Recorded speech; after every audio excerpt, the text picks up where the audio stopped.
So again, the topic du jour is new ways to keep communities safe through criminal data. We're going to be talking about innovations across the trust and safety space, and I'm super excited for the panel of experts that are joining today. A quick look at our agenda. We'll do speaker intros in just a moment. Then we'll talk about the current state of how trust and safety teams are leveraging or not criminal data, what that looks like, what some of the implications are for the safety of your communities. From there, we'll shift gears and talk about new ideas, new opportunities, and wrap up with some real life best practices and applications of how you can consider ways to integrate streams of criminal data into your policies, processes, procedures to ultimately, again, mitigate risk, keep your communities safe at the end of the day. And yeah, we'll have time for questions at the end, or please keep them coming as we dive into the content. With that, I'm going to pass it over to our panel of speakers. Justin will have you lead off. Feel free to share a little bit about your role, what Envoy does, and why this topic is meaningful to you. We'll let you get us started. Thank you, Morgan. And thanks everyone for joining today. I'm really excited to be here. My name is Justin Bullock. I'm a VP of Sales at Envoy. We are a workplace platform that handles visitor management as well as unified occupancy data to help companies make decisions about their real estate and workplace experience. This topic is really important to me because I believe very firmly that people are at their best when they feel safe and secure. And then from our perspective and how we help our clients in this regard, it's really important for us to help keep companies compliant and create a great experience for their employees. Again, happy to be here. I'll pass it over to my partners. Hi, I'll go next. My name is Gilad. I'm the VP of Product at Tessera, which is a Checkr company. Tessera provides criminal data to Checkr and to other customers. Today's topic is particularly important, in my opinion, because it navigates the intersection of fairness and safety, which I think are both very important to me and to us at Tessera. And the prudent use of this criminal data is often where a company tests its commitment to both fairness and safety for their users. And so I'd love to jump into that today. All right. Hi, everybody. I'm Chelsea Hauer. I'm the Director of Trust and Safety for Sittercity.com. Sittercity is an online meeting platform for families and caregivers to connect. This topic is pretty important to me because specifically for us, we work with a really vulnerable population. So understanding some scope of our users' background is really important. Because our user base is typically strangers making connections, it's important to have this view for both sides of the marketplace. So I'm really excited to discuss more. Again, thanks to all our amazing speakers for being here, for lending your time for this very important conversation. My name is Morgan Cheney. I run our marketing team at Tessera, working closely with Gilad and others. I'm excited to be your moderator today and to kick us off. So let's go ahead and dive into it. Before we do, I wanted to take a quick poll. You'll see this popping up on the screen in just a quick moment. I'm going to get that launched for us. Ultimately, we're curious just to hear from everyone tuning in today. Are you currently using criminal data signals? Do you feel like they're effective? Give us a quick response over the next few seconds. We'll let the poll run just a little bit longer. So far on screen, I'm seeing leaning towards yes, but also we're about to hit the 50-50 mark of no, but I'm interested. Makes sense that you're joining today. We'll let it run for just another few. Keep the responses going. Okay, we are at a neck and neck 50-50 split of people saying yes or no, but I'm interested too. So perfect timing for today's conversation. And let me go ahead and close this out. All right. So yeah, let's dive in. First, we're going to talk about current state. We're going to cover a little bit of like what teams are up to today, what some of the implications are for taking action or not. Again, speaking to why a lot of you are here today.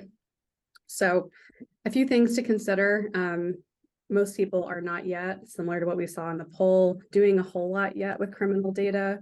There is a lot of interest there. What does that mean when it comes to our business? It means that we often are taking a reactive approach. We maybe don't have as many proactive protocols or processes in place, which means we're thinking, fingers crossed every morning when we get up that there hasn't been a highly severe incident, bad press, something that we can't control. If that does, it often means that we go into reactive mode. That creates chaos and stress. Leading into bullet 2, we are mostly human-powered teams when it comes to incident resolution, when it comes to content moderation for online communities. That means that there's appetite for human error, and we'll talk a little bit more about the impact on morale and well-being as well. With regards to bullet 3, it can be hard to create change and to implement new things like criminal data into your trust and safety processes. There's a lot of teams involved, from legal to policy, et cetera. And it can take time and feel burdensome sometimes to make change. And then the last thing that'll be our jumping off point for speaker discussion is sometimes just apprehension of how do I use this data? Criminal data by nature is highly personal. It's sensitive, it's private. There's a lot to unpack and understand with regards to regulation. So teams might feel a little reluctant to jump into it, but that's why all of us are here today, to share more about how to make that happen and some best practices for you to get started. So I'm going to pause there. Chelsea, would love to have you kick us off, share a little bit about how some of these bullets on screen resonate with you and the Sittercity team. Yeah, for sure. I mean, there's a lot of interesting areas here. So, being apprehensive of the data, you want to make sure you're utilizing the data appropriately, because historically, when you're looking at a background check, for example, I think we know as a group that the legal implications in the law have put people in the BIPOC community at a lesser advantage. And so you don't inadvertently want to cause any type of discrimination on your platform through that lens. I think that's why it's important to partner with companies like Tessera or any of the background check companies to make sure that there are plans in place where you can work closely together to figure out how to combat that. There's also the concept of fair chance, which again, in our space, we're working mostly with kids. Our users are partnering with families to work with their children, and it's hard for that fair chance. You do want to give somebody fair chance, but there's also that opposing feeling of, what if they reoffend? Now a child is involved. So it can be very personal to your specific platform at hand too. And then you don't want to create a false sense of security. If you're marketing the information that you are screening on the back end inappropriately, it can cause your users to have this overwhelming false sense of security, where now they're no longer paying attention to other potential red flags that could pop up. So, that's just another thing that you really want to make sure you're paying attention to.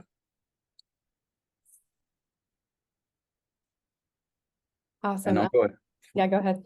I'll go ahead and jump in. Sorry. And thank you, Chelsea. So one of the interesting things about this topic and this group of panelists is we have different use cases. At Envoy, the use case where this comes into play is screening visitors at a place of business. And if we think of visitors, that's anyone who's a non-employee, contractors, family members of employees, interview candidates, partners, etc. And so each one of these bullet points on screen comes into play with our customer use cases. And there is a lot of fear. There's a fear around doing this all in the moment. Some businesses have all guests pre-registered to come on site. That's actually more common now post-COVID. And yet there's still thousands of companies that see ad hoc visitors, people just showing up in the moment. And so there's a bit of a fear of doing all of that in the moment. There's a fear of false positives, right? If, imagine you walking into a building, you're signing in either on a paper logbook or hopefully in a digital way with a product like Envoy, and maybe your name matches an offender that is not you. So there's some fear on the business running that process side of how do we handle false positives, and we have some advice for how to do that.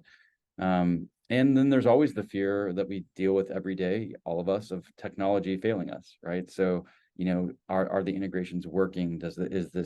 Are these processes, firing on all cylinders? So a lot of apprehension about this, and yet the topic is so critical. And so, it's a very, very interesting topic for us. And again, we're really excited to partner with Tessera. Yeah, I think both Chelsea and Justin kind of gave a lot more color to these bullets, and it's something that we see pretty commonly from companies where it feels intuitively like a really good idea to use this data to protect customers, to protect communities. But when you actually get into it, it's hard. It's hard to decipher the data without having the expertise. This isn't easy data to understand. And like Chelsea said, even when you do understand what it means, understanding the implications of it, likelihood to reoffend, what does this mean for my marketplace, et cetera, is not clear. There are other considerations also to using this data. FCRA, the Fair Credit Reporting Act, just general, and even without legislation, just general fairness. What is fair and what is okay to do? Not avoiding discrimination, avoiding bad implications of or bad repercussions of using this data inappropriately. All this makes it hard. And that bundled together with user expectations, both from the company itself, Justin talked about the need for immediacy, but also the customers or the marketplace participants. What do I expect as a customer? It's not completely commonplace yet for people to expect that. It's much more common for somebody to expect that their credit be checked in certain contexts than their criminal history, for example. All these things might make companies for whom it is a really good idea to use this data reluctant to touch it. And that's a great jumping off point, just the apprehension, the uncertainty of like, where do I go with this? What's even the capability? We are going to talk more about the capability and application of like, where in my process, what do others who look like me do with this data today? And where does it show up in my user journey? So stay tuned for that. But again, the reality is not many of us are leveraging this effectively. Unfortunately, that can sometimes lead to not great surprises. Wanted to just caveat, there's a lot going on in the world. There's a lot of things that are negative that we're hearing about. So we don't want to loiter too long here on negative press. But the reality is like, these are some of the things that a lot of us don't want to wake up to if we're in the trust and safety space when we're getting out of bed in the morning. Some recent examples, though, of where criminal data points could have been valuable. Just back in July, interestingly, I was at a trust and safety conference here in San Francisco when this news hit. So timely coincidence in some ways. There was unfortunate news around a passenger, a rider specifically, attempting to steal a Lyft car, assaulted their driver, jumped off the FDR bridge in New York. Thankfully, the driver was okay, but later it was discovered that this individual did have a criminal record of assault charges. That could have been potentially something that was identified in platform and flagged as a risk profile before that person was able to take additional rides. Next item on screen for those of you in the online community space, data published in April around how CSAM content has basically more than doubled since 2020. This is very top of mind, especially in the content moderation side for all of us in online community world, trying to do everything we can to mitigate the types of content that's shared, to keep our community, especially minors, safe on platforms. But even with advances in AI and technology and machine learning, there's only so much that we can do. So this is also a very real threat that we're dealing with. But to end on a positive note, the good news is that innovation is happening in some places. There's more and more companies who are taking that first step forward to signal that they care about their community and that they're willing to make change. A great example that just came out a few weeks ago, Lyft launched Women Plus Connect. For those of you who aren't familiar with that program, it's the opportunity for drivers who identify as female or non-binary to match with other riders who share those same characteristics, identifying as female or non-binary. Using the language from Lyft CEO, they were really proud to roll out this program because it ultimately helps those drivers regain confidence, feel like they're in control of the ride. And at the end of the day, Lyft is a very mission-driven company that's all about bringing people and community together. So this initiative checked a lot of boxes. And ultimately, kind of, we'll talk in the next slide, will open up even revenue opportunities for them potentially down the line. But was really happy to see some of these new programs coming out and getting some really positive press in the world. But before we move on, I wanted to pause here. Gilad, maybe I'll start with you. How are some of these headlines and situations resonating with you? What's bubbling up? I think two things I think about immediately. One is that these are the things that are the most prominent that show up in media. Things happen every day that trust and safety teams might be able to prevent if they have the right policies, if they can devote the right resources to them that actually help the community. And these are some of them. On the flip side, doing this isn't easy because it's very simple to take a look at something that actually happened and then reverse engineer, like what were the signals that could have told me about this, and forget that if you were to build a policy around that, you'd have many false positives, and it would be very difficult to predict. The fact that you can find the signals retrospectively doesn't mean that you could predict this or prevent it. And so I think that it's important to remember that there really is an opportunity to do something and prevent some of these things, mitigate them, and that it's not as simple as one might think. You have to work thoughtfully with this data, with experts, and it's a discipline. It's both from the product perspective, how you build this into the product, there's give and takes, and you really need to be data-driven, thoughtful, and keep fairness as a compass as well. One quick that's here, sorry. if you don't mind, Gilad, me jumping in. Patricia had shared a question that's kind of on that realm of fairness, more so specifically, and this is a little bit, in the tactical of how we think about verifications and background checks, but for people who maybe have been charged but then dismissed or dropped later, maybe they've had expunged records. Anything you want to share just on how that relates to fairness and how we take that seriously, at Tessera and Checkr, and maybe even how we absolutely. There's two things. I think first of all, there are actual laws that tell us what you can and cannot do with this data.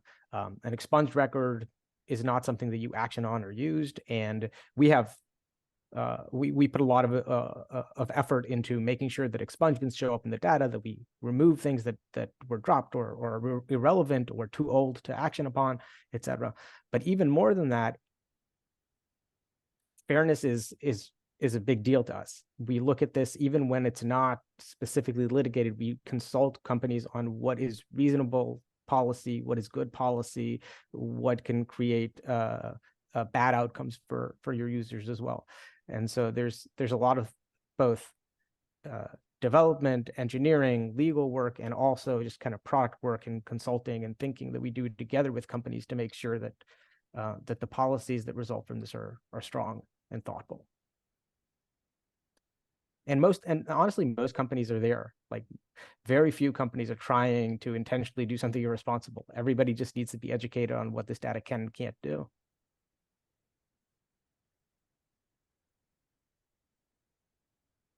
Chelsea, go ahead. I think you're going to jump in as well.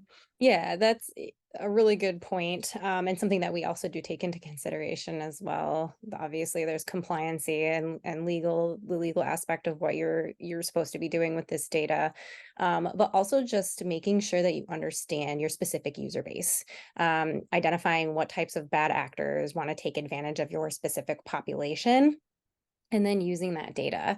So, I think it was spoken to earlier, to look for those trends in behavior, with potential, like, let's say, incidents that come through, where you might want to identify what steps you can do to take something to try to prevent that from happening in the future.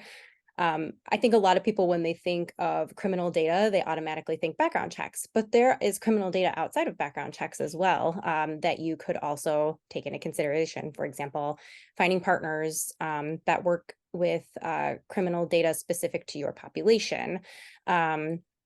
For us, there's areas of like sex offender screening, the public sex offender registry, fraud prevention and fraud screening, and then there's places like the Child Rescue Coalition who are fighting the presence of child predators online, where, obviously that pertains specifically to our population. So truly understanding everything that's out there and building a large screening program. Obviously, like, background checks are a good part of that program, but also then utilizing additional criminal data that's available and out there for you to use.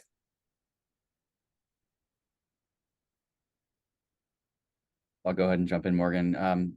Gilad and Chelsea, those are great points. And I think, Chelsea, that really spoke to me because it needs to be a combination, and there needs to be certain bespoke things or processes that companies take on that may be outside of just your standard background check. One example that comes to mind when in our large companies, our large customers that might have 500, 1,000 people in a particular site, it may be something as be careful, use the right adjective. There are cases where if you have 1,000 employees in a building, it's very likely that a small handful may have things like restraining orders against a past relationship. And so we want to help companies address all kinds of those challenges.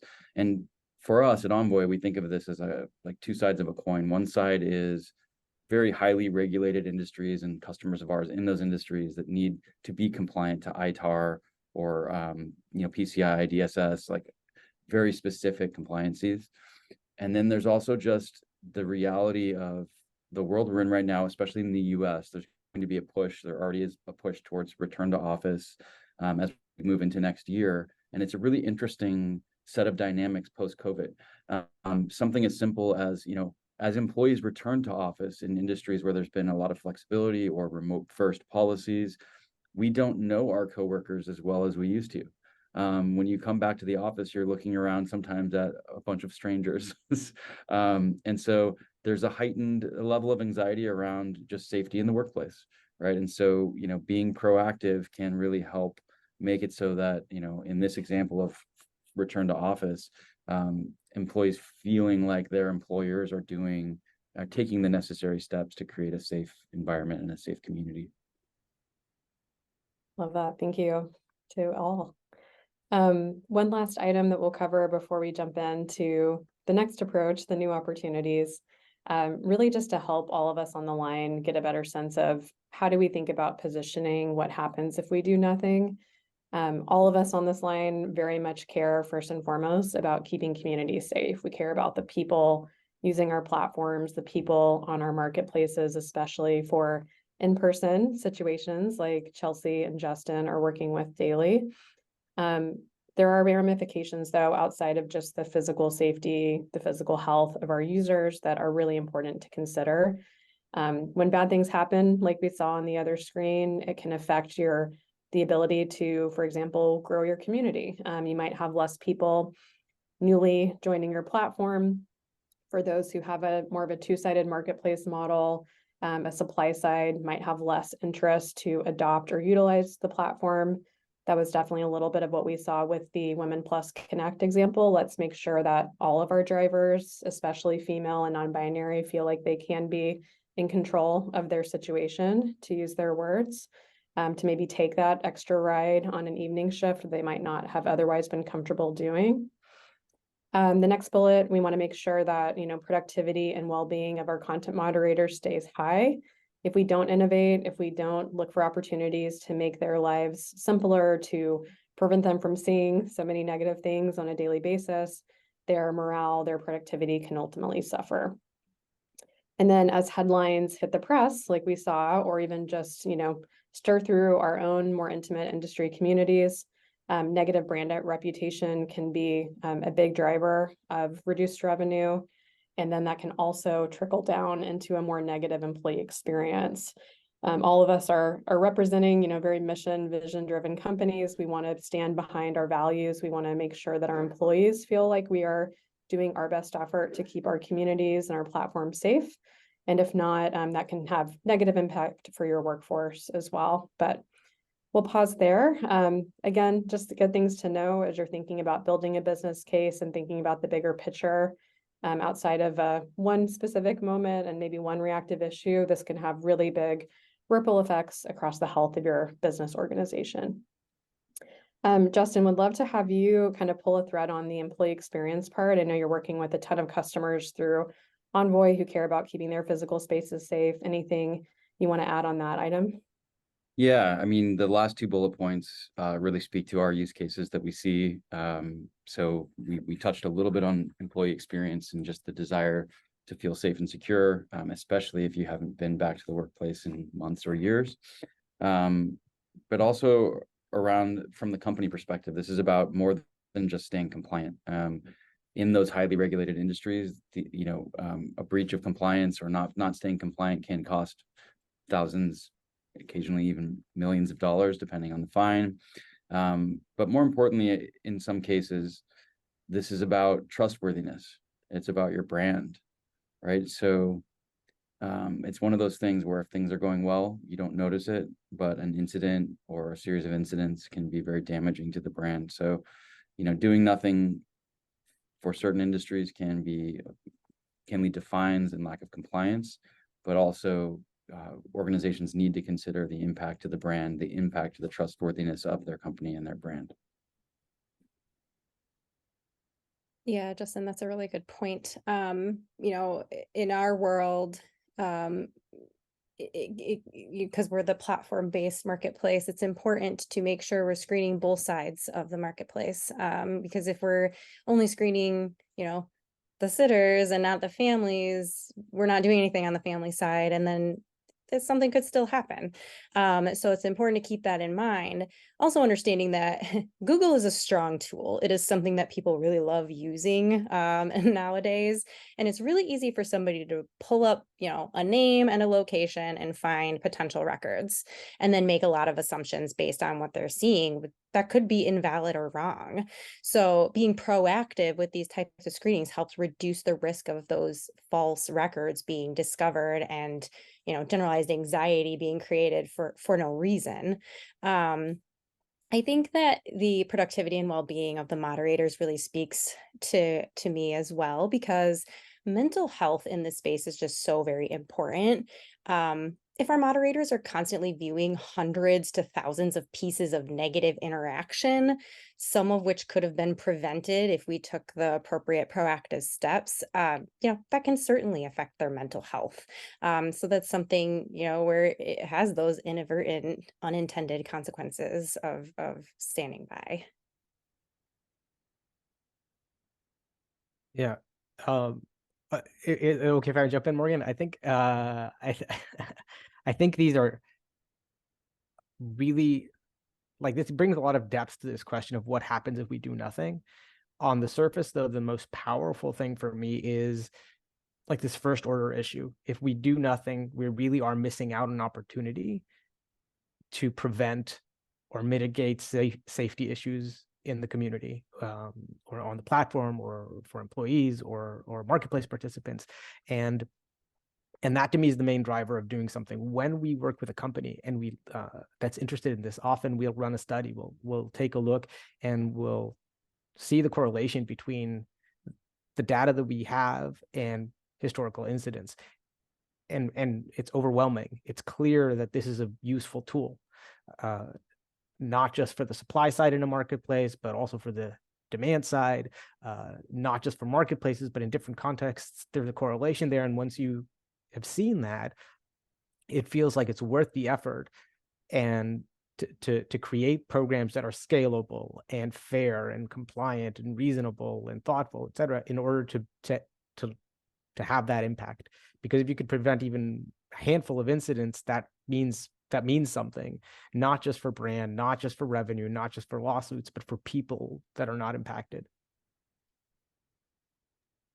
I love that, Glad. And to your point, it only takes one incident sometimes to shake the trust of an entire community. So even preventing one thing is a huge win, let alone many things that will keep everyone safe. So with that, I think that's a perfect segue. We've covered the current state. We're now going to roll through new opportunities. So some wheels might already be turning, some ideas might already be spinning, but I'm going to have Glad walk us through a little bit of, when we talk about criminal data, what are we even looking at? What are the sources? What's the potential of the types of data that companies like Tessera can aggregate and produce for you? And then from there, where in the journey can this data show up and actually add value? There's a few different scenarios that we'll talk through. So Glad, I'll have you run from it with here. Sure. So before we talk about what the opportunities are, I want to spend a tiny amount of time talking about the data itself and the data that companies like Tessera provide and aggregate. it would be completely reasonable if you assumed that the criminal data comes from a single API that's built and maintained by the government, and that it's standardized and accurate, and you plug into that and you use it. That's not true.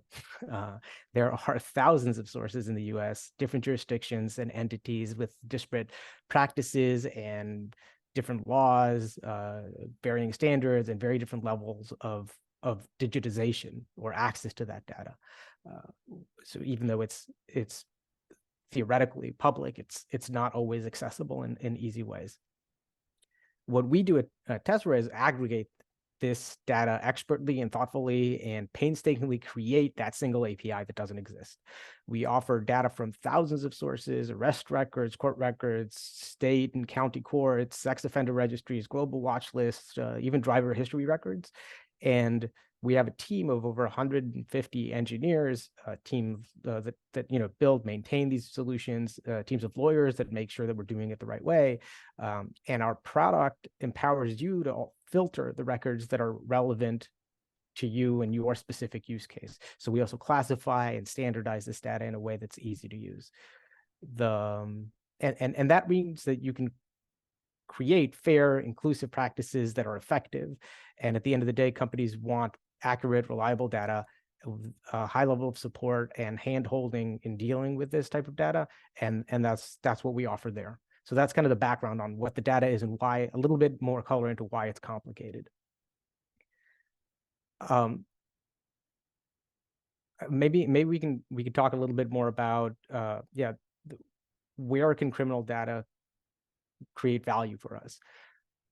So now that we understand this data and what it looks like kind of in the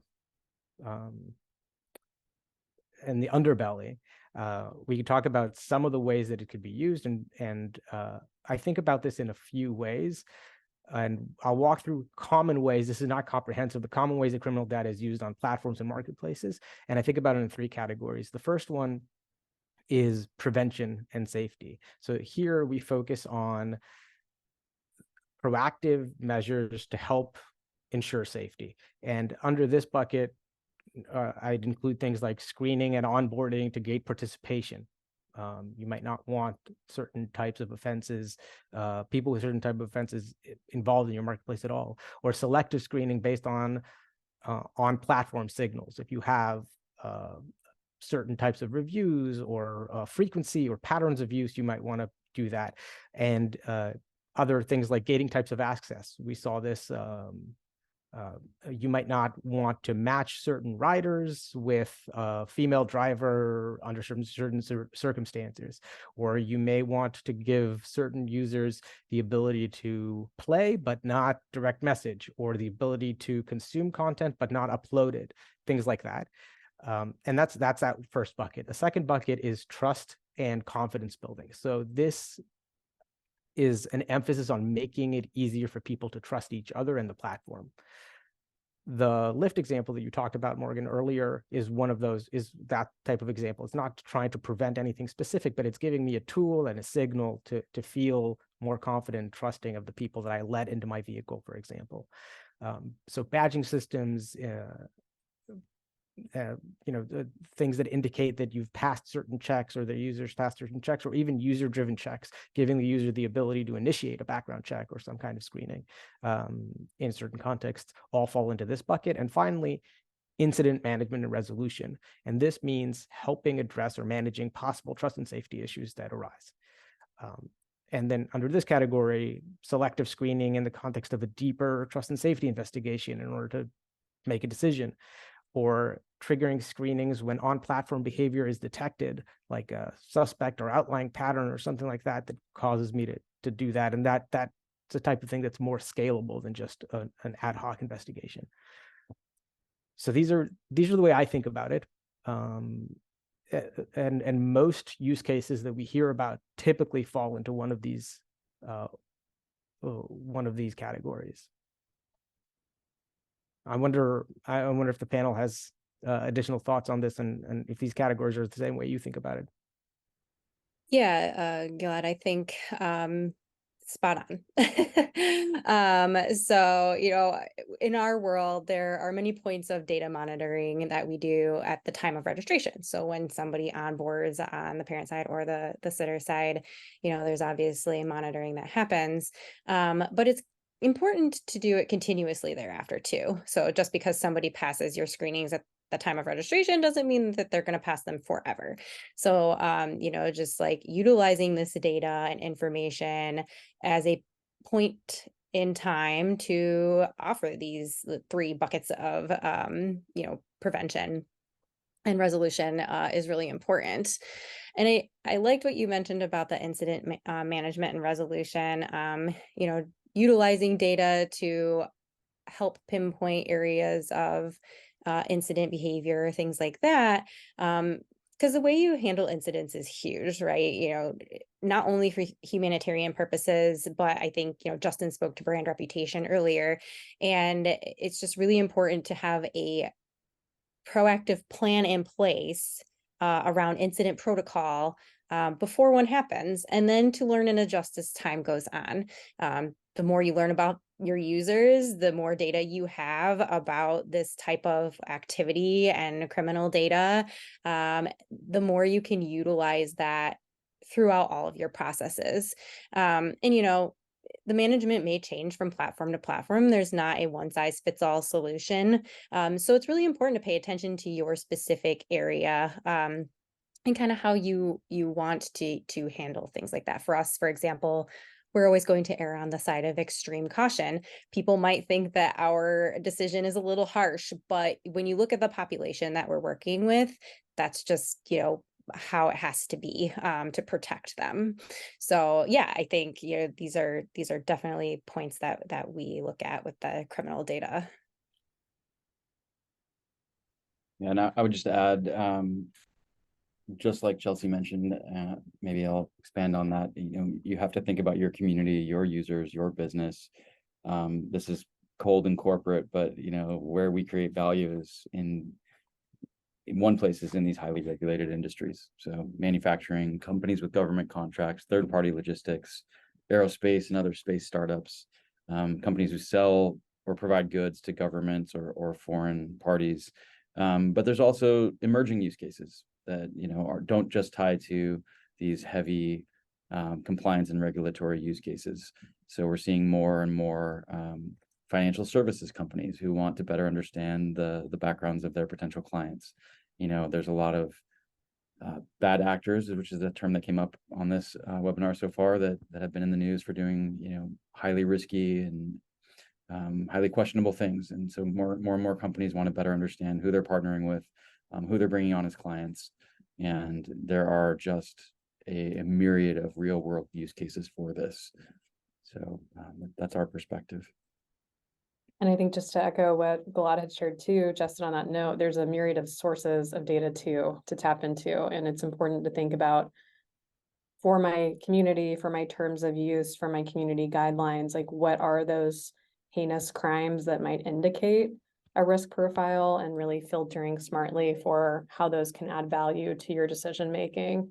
And at the end of the day, really just give you more information about who these people are, and then build that into your platform and processes to reduce some of the stress of maybe a gray area, having more black and white data signals to inform and feel good about the confidence of decisions that are made. Yeah, and for what it's worth, I think that Justin, to your comment about sounding cold and calculated, I think that where regulation exists, it's mature industries where you could debate the efficacy or the details of certain regulations, but the idea generally is we found that certain screenings or certain practices are so important that they've been legislated. And in a lot of the places where we're dealing with marketplaces or places that have not been regulated or not regulated yet, there's even more burden, I think, on us to do what we think is reasonable and a good idea if the regulation isn't, if this very didactic, specific regulation doesn't exist. And in the places where it does exist, great, that's helpful. Like there's somebody that's done a lot of the risk assessment and derived from that what actions you should take. So I don't think about it as cold and calculated. I just think about it as like a little more mature, and in some cases maybe arguably too mature, right? And it's hard, but that's just my take on that. And I think that Chelsea, for example, is operating in an area where the rules all haven't been written exactly, and that's harder, and that's where thoughtfulness, partnership on what data is there, what's possible, is really important. I couldn't agree more, Gilad. I think that was a poor choice of words on my part. I was more referring to our webinar audience and just saying, if I say the ITAR and PCI and too many acronyms, I might put some people to sleep. No, I couldn't agree more. No, I get it 100%. Yeah, not at all. I think the same thing happens with us a lot. We talk about FCRA, FCRA, right? And the thing that we try to not forget is, sure, the regulation is really important, but what's the essence of what we're trying to do here? And sometimes that goes even above what the letter of the law is, because we understand what it's trying to do. So I think we're on the same page. All right, so we are in our third section of the content. We've got about 15 more minutes left. We want to then kind of turn the page, talk more about practical application and best practices. We've covered the current state, the opportunities for growing revenue, for keeping communities safe. We've talked about some ways the data can show up. Want to hear more explicitly, of how we're actually doing this, how we're bringing it to life. So we'll talk through some scenarios and best practices, whether you're in-person marketplace, in the caregiving space, for example, maybe in a physical workspace like we're seeing with Envoy. We'll talk about opportunities for online communities, and then we'll have Justin speak specifically to what our partnership looks like and some of the value they're already experiencing through it. But let's go ahead and get started on in-person marketplaces. So high level, just to summarize again, opportunity and solution is really thinking about leveraging criminal data signals in a smart way to screen everyone in the marketplace. I'd say it's pretty common if you're joining from an in-person marketplace that you're thinking about really official employment verification screenings like what we offer at Checkr for your suppliers, your workers, for example. Maybe that's the driver, the gig worker, the sitter in that case of caregiving. But opportunity exists at the end of the day for every member of your community to be safe. That means considering ways to offer a lightweight screening, not a full, comprehensive background check, but how can we use data to serve up signals around the parents requesting the caregiving, the rider getting into the Uber or Lyft, or et cetera, implications for in-person. So really giving the opportunity to do that, which is an exciting way to think about holistic safety and equity across everyone who participates in your platform. A few best practices. We've talked a lot about filtering, making sure that we're bringing fairness to the table, thinking about the heinous crimes that actually matter, that would signal that someone maybe wouldn't be able to follow your terms of service or might break community guidelines. For example, we might not really care if someone has had a DUI if they're participating in an online community. That is not a prerequisite or something that would affect their ability to show up as an upstanding member of your community. Most likely would filter out anything in those realms. However, if you're thinking about maybe vacation rental, matching people together, you might care more about property theft or property damage, and you'd be able to filter for that and be really smart about the way you look at the data and the way that you make decisions around it. Best practice number 2, as we saw with the opportunity with Lyft, really leveraging and celebrating the opportunities that you're creating safer spacers to promote goodwill, promote the opportunity for more people to join your community. It's a great way to drive positive press instead of just thinking about reacting to negative, and it's worth celebrating innovation. So hoping that for anyone coming out of this event, as you innovate your own practices, look for ways to shine a light, create a signal, inspire others to follow suit and adopt new practices. And then lastly, more tactically, offering more of a visual indicator that safety screenings are happening on your platform that might show up as a badge or some kind of indicator or matching criteria in your algorithm of who gets to work with who.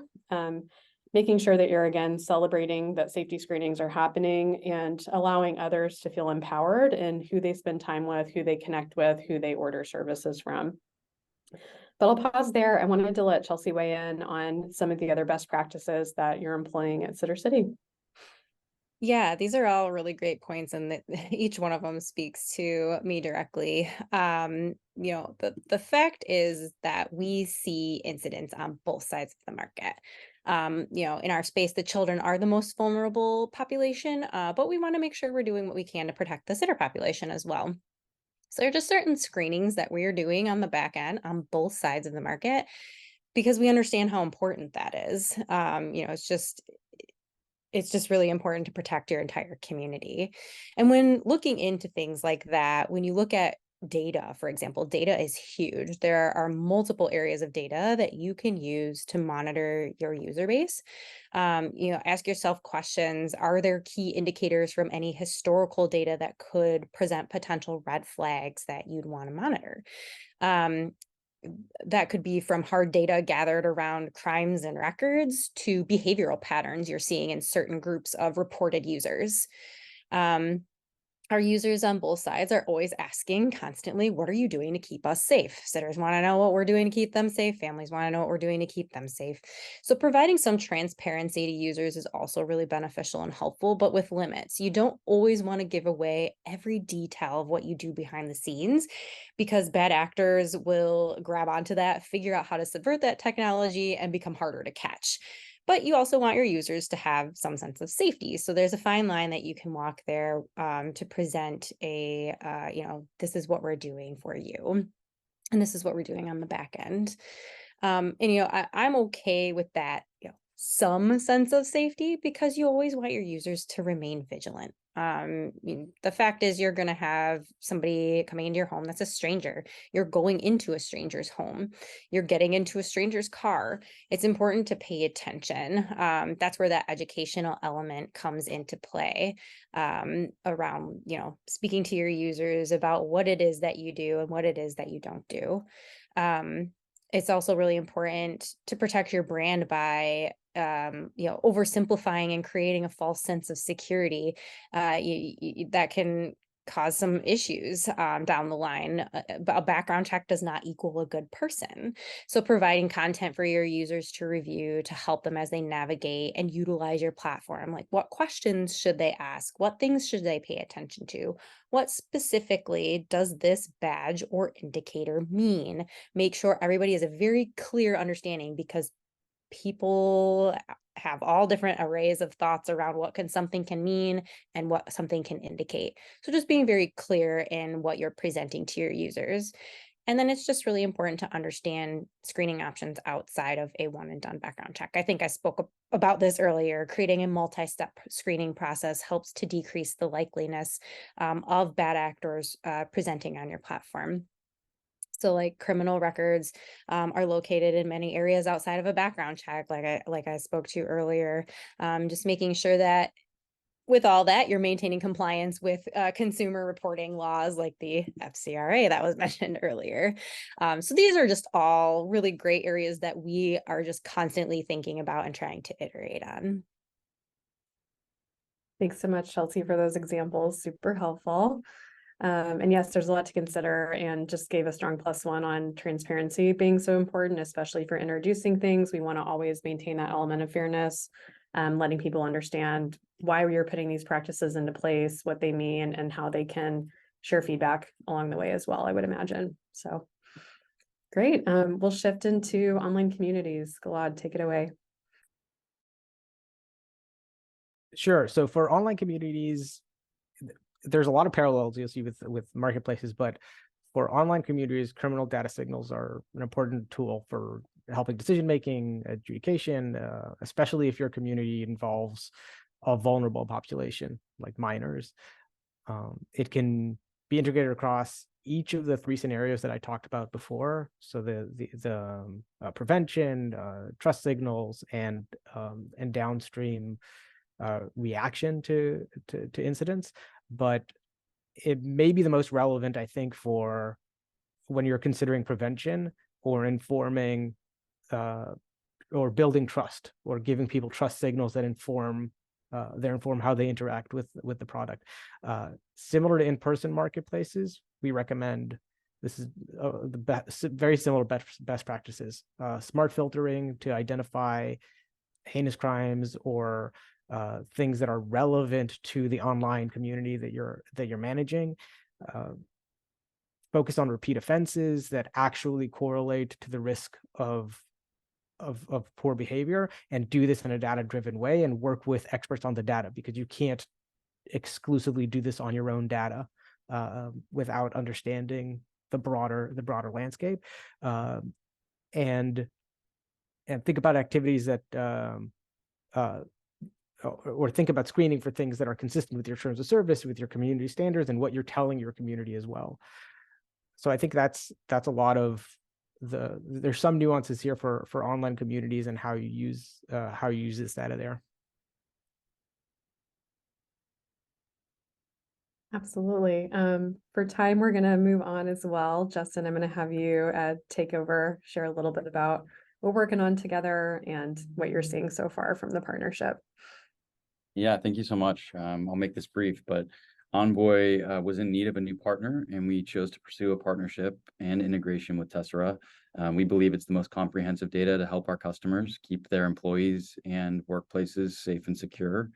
And what that looks like in the real world is a very seamless way of running that background check against specific lists during the visitor sign-in process.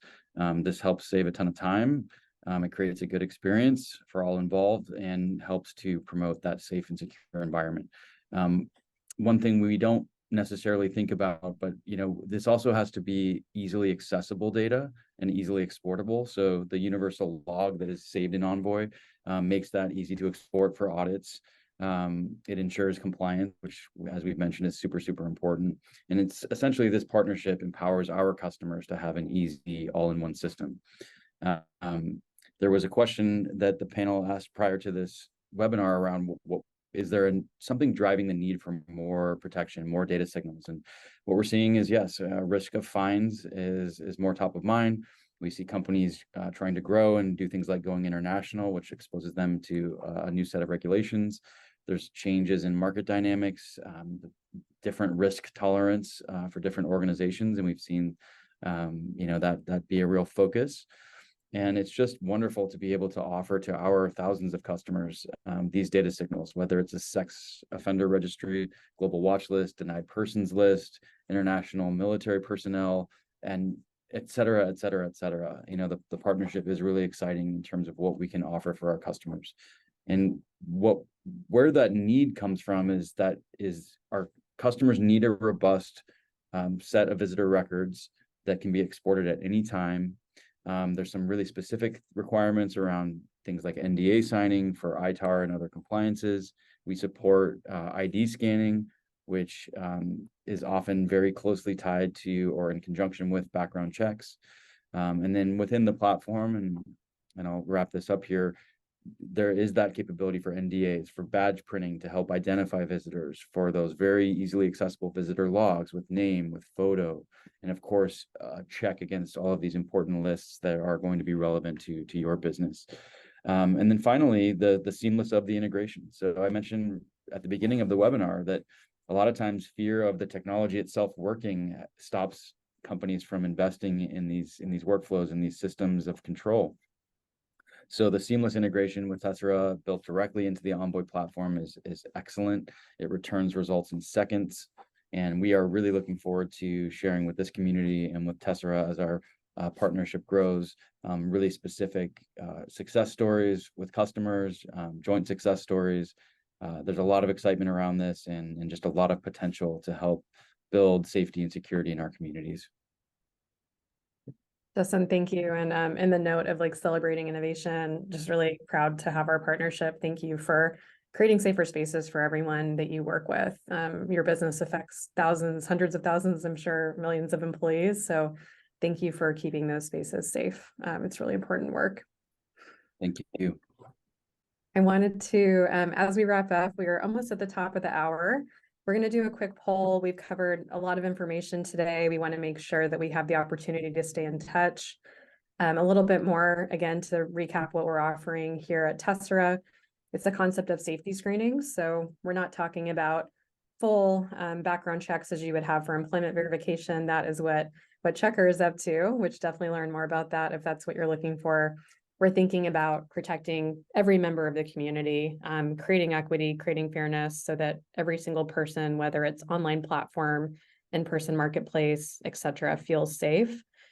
Safety screenings are cost effective. They're instantaneous data, as Justin mentioned, results in seconds, and highly customizable, which means you get to work with smart cookies like Gilad and our team to really think about product design, user journeys, how to leverage this data in the most valuable way for you. You won't be going at it alone. We're here to help. We're really excited to partner with you and bring more innovators to the forefront to help communities across the globe feel safer. We're probably working with a lot of customers who maybe look like you, from ride sharing, car rental, to visitor management like Envoy, online dating, caregiving, et cetera. So no matter your industry, there's a really excellent opportunity for you to innovate in how you bring criminal data to your trust and safety journey. So we'll let the poll run for just another quick second or two. Again, thank you so much to all of our speakers, to Gilad, to Chelsea, to Justin for lending your time and expertise. Thank you to Andrea and the entire Marketplace Risk team for hosting and putting on this event today, and for all of you who joined for this really important conversation. As a reminder, we've recorded the event. We'll be doing a recap that will be shared out next week. So if you had to jump early, if you want to share the content with a colleague, you'll be able to send that through, read more on our blog, and ultimately I'll drop a quick link, final link in the chat. Outside of the poll running now, you can always visit our website, learn more about our trust and safety offerings at tesseradata.com. We'd love to stay in touch.